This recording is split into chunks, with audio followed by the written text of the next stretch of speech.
إذا كان وهو المعصوم صلى الله عليه وسلم الذي لا ينطق عن الهوى خصص لها كلاما بين الرجال في مجتمع سادتنا الصحابة في مفاصل التشريع، في الوقت الذي كان يشرع ويؤسس أسس الحضارة والحضرة، في نفس الوقت خصص كلام ويعني مجال للكلام على السيدة فاطمة الزهراء عليه السلام ولأهل بيته على العموم. ونحن اليوم وقتنا هل هو أثمن وأعز علينا من وقت سيدنا رسول الله؟ يعني هو يتكلم، فالثانية الواحدة منه تساوي ظهرا منا نحن، فكيف وهو قد تكلم وأعطاها من وقته، وأعطاها من وقته في التربية حيث رباها، وحيث يعني قام عليها صلى الله عليه وسلم، وحيث دل عليها وكل هذا، وجعلها نسخة منه، وهي كذلك أعطته كلها فلم يكن منها شيء، بل كانت محمدية في كل الأحوال، فلهذا تحققت بمقام أم أبيها، فجعلها أصلا له لا فرعا عنه صلى الله عليه وسلم.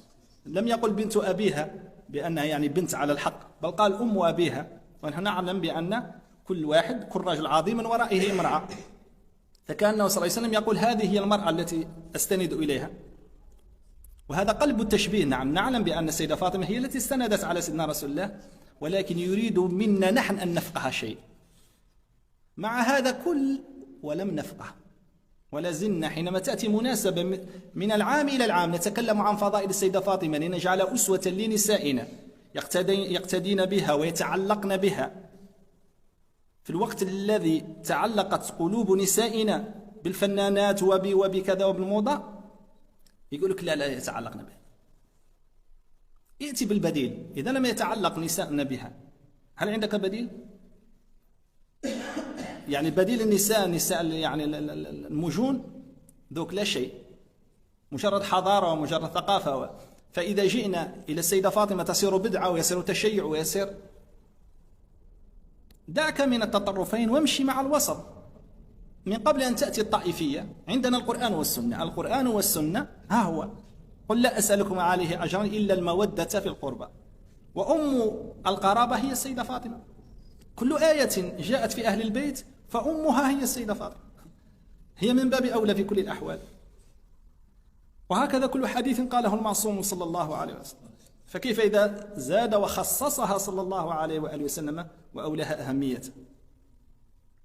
إذن فإحياؤنا لمناسبات أهل البيت، وبالخصوص إحياء مناسبة السيدة فاطمة، ونحن كل عام حينما تأتي مناسبة السيدة فاطمة نخصصها لكلام على البيت النبوي بعمومه، باش نبينوا فضائل أهل البيت ومكانتهم، ونتعرفوا على هذه السفينة التي أوصانا عليها سيدنا رسول الله. مثل أهل بيت فيكم كمثل سفينة نوح، من ركبها نجا ومن تخلف عنها غرق.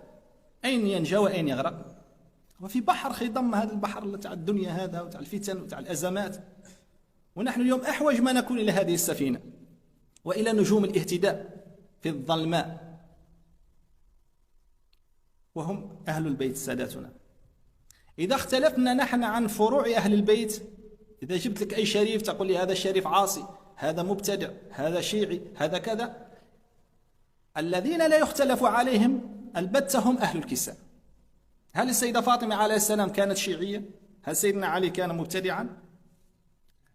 هذا يعني خصصهم الشارع باسمهم. إذا أي شريف من الأشراف ذكرته لك تقول لي لا، ولو كان إماما ولو كان قطبا من الأقطاب. إذا قلت لك الشيخ سيد عبد القادر قدس الله سره، كل الأمة متفقة بأنه إمام وأنه شريف وأنه كذا، تقول لي أنت لا، كان صوفيا.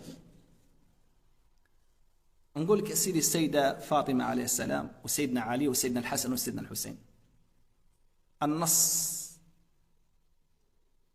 إذا جاء بحر النص توقف نهر العقل، خلاص. هنا ما كانش دخل للعقل وللاجتهاد أبدا، لا اجتهاد مع النص. لهذا نحن حينما نتوقف ساعة معهم في العام فهذا جهد مقل، هذا تقصير في حقها، في حق السيدة فاطمة.